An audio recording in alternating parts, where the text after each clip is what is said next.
October மாதத்திற்கான 20 TMC தண்ணீரை கர்நாடக அரசு திறந்துவிட வேண்டும் என்றும், காவிரி ஒழுங்காற்று குழு கூட்டத்தில் தமிழக அரசு முறையிட்ட நிலையில் உடனடியாக நடவடிக்கை எடுக்க வேண்டும். அக்டோபர் மாதத்திற்கு வழங்கப்பட வேண்டிய 20 டிஎம்சி தண்ணீரை தமிழ்நாட்டிற்கு கர்நாடகா வழங்க வேண்டும் என்றும், உரிய நேரத்தில் தண்ணீரை திறக்க வேண்டும் என்றும் உத்தரவு பிறப்பிக்கப்பட்டிருக்கிறது.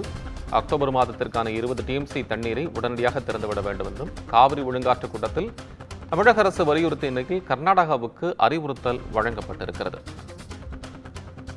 கூடுதல் விவரங்களை தலைமை செய்தியாளர் சிவா வழங்கிட கேட்கலாம். சிவா, முழுமையான விவரம்.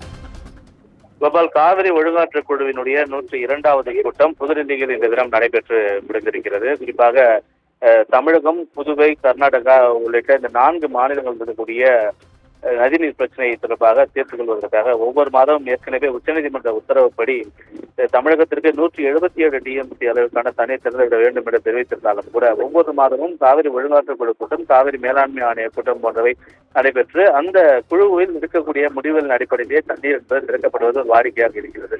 அந்த அடிப்படையிலேயே இன்று தமிழகத்தில் இருந்து காணொலி காட்சி வாயிலாக இந்த காவிரி ஒழுங்காற்று குழு கூட்டத்தில் தமிழகத்தினுடைய காவிரி ஒழுங்காற்று வாரிய தலைவராக இருக்கக்கூடிய சுப்பிரமணியன், அதே போல தலைமை பொறியாளர் தயாளன் குமார் உள்ளிட்டோர் எல்லாம் பங்கேற்று தமிழகத்திற்கு உச்சநீதிமன்ற உத்தரவுப்படி வழங்க வேண்டிய தண்ணீரை உடனடியாக வழங்க வேண்டும். அதே போன்று அக்டோபர் மாதம் வரை தமிழகத்திற்கு வழங்க வேண்டிய 20 டிஎம்சி அளவுக்கான தண்ணீரை திறந்துவிட வேண்டும் என்ற வலியுறுத்தல் எல்லாம் முன்வைக்கப்பட்டிருக்கிறது.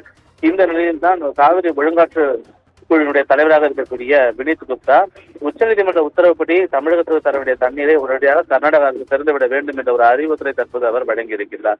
எனவே இந்த அறிவுறுத்தலை தொடர்ந்து காவிரி மேலாண்மை ஆணைய கூட்டம் என்பது நடைபெறும். காவிரி மேலாண்மை ஆணைய கூட்டத்தில் எடுக்கக்கூடிய முடிவு என்பது ஒரு இறுதியான முடிவாக பார்க்கப்படும். கோபால், உங்கள் விவரங்களுக்கு நன்றி சிவா.